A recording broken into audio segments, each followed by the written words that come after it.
Ayos po mga kabarangay, isang magandang araw po sa ating lahat. Meron po tayong napanood na clippings at ito po yung pagsalang ni Chairman George Garcia sa budget hearing. At meron pong isang congresswoman ang nagtanong sa kanya kung matutuloy pa ba yung halalan sa December 1, 2025 or itong November 2, 2026. Ang sagot po ni Chairman, pakinggan po natin. Maraming salamat po sa Comelec family sa napaka-maayos po na 2025 elections. Sir, Mr. Chairman, please bear with me.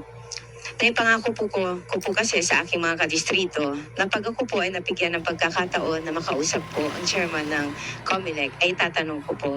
So, Chairman, tuloy na po ba ang postponement ng election sa November 2, 2026? O may pagkakataon pa po ito na baka matuloy po ng December 1, 2025? Nung nag-file po, Madam Chair, ang isang petitioner ng kaso sa Supreme Court, medyo kinabahan po kami na pagka nag-issue po ang kagalanggalan ng Supreme Court ng restraining order, tuloy po tayo sa December 1.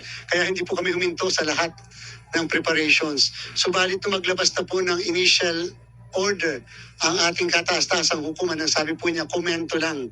Wala pong TRO. Medyo na sa part po ng isang practitioner na katulad ko, ay napakalaking bagay po yun na parang ang dating po ay hindi po minarapat ng Korte Suprema na pigilin ang pagpapatupad ng batas. So, medyo mataas po yung posibilidad na at this point, without preempting yung Supreme Court, na hindi po matutuloy. In fact po, kahit naghahanda kami, hindi na po ganun kataas. At kung napansin niyo po, hindi ko po binanggit yung dagdag na budget para sa December. Ang binabanggit ko po ay dagdag na budget para sa next year. At therefore po, umaasa kami na hanggang sa November 2 na po tayo ang ating eleksyon. So, November 2. So,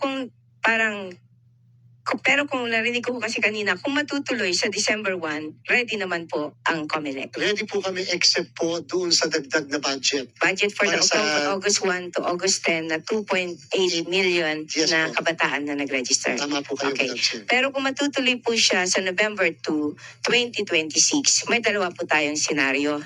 Ganun pang pagkaintindi ko. Possible po na manual ang election natin o kung kaya natin, mag-automated po tayo. Yes po, kung sakali pong maipapasa ang isang automation law ng BSKE. Now up to before the election po ng November 2 next year. Hanggang kailan po kaya yon na kung maipapasa yung batas na hinihintay ninyo, nakakayanin nyo pa na mag-automated ng 2026? Kung sana po kakayanin ng 20th Congress hanggang month of January, next ng 2020 ng November 2026. Okay.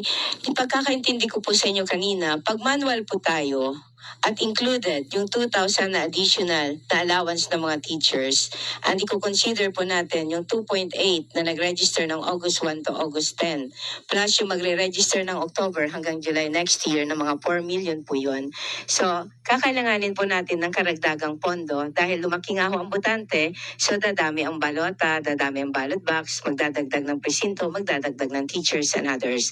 So, ang pagkakaintindi ko po doon, 9 million pagkasama yung 2,000 na additional sa teachers. 9 billion po. 9 billion. Yes po. So, pag hindi naman po, ang kakailanganin nyo lang po ay 6 billion. 6 billion Okay. po. Kung automated po, magkano po ang kakailanganin Mga nyo? more or less po, 27 billion ang kakailanganin po natin sa pag-release ng makina, sa pag-imprenta ng mga balota, at yung pong dagdag na honoraria pa rin ng teachers, mga more or less ganun po, 27 billion. So, parang times 3 po yun. So, Yes 9 po. billion times 3, that would be 27 billion. Yes po. At yung po ang kadahilanan siguro kung bakit ang Kongreso will always have a second thought in proceeding with an automated barangay and SK elections. Nabanggit din po kanina yung regarding po sa local absentee voting. Ito po yung mga pagkakataon na ibibigay po sana natin sa mga hindi po nakakaboto. Gaya po ng mga doctors, nurses na nasa ospital, mga lawyers, mga media, na kailanganin din sana makaboto na hindi nakakaboto. Makakadagdag pa po sa turnout natin. Ay, Di po ba? opo. Okay, at saka yung early voting po, as I understand, may 12,000 more or less na senior citizens, may 550,000 tayo na PWDs, may 8... At siyempre po ang aking araw-araw o paulit-ulit po na paanyaya sa mga napadaan lamang sa channel na ito. Mag-subscribe na po kayo, pakiclick po ang notification bell at all para palagi po kayong updated.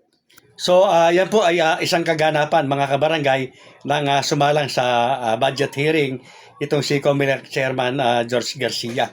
At yun nga po, malinaw po na narinig natin na dahil wala pong TRO na inisyo ang korte, wala ring status quo ante order.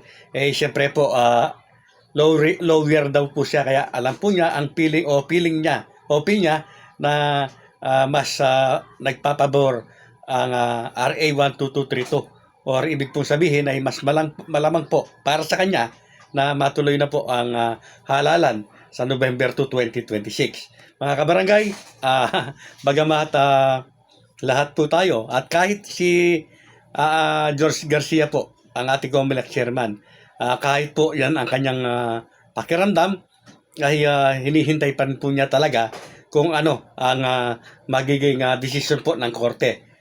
Nasa Korte Suprema po talaga ang desisyon mga kabarangay. At hintayin na po natin at malamang po ay lalabas na po ito bago po mag-Oktubre.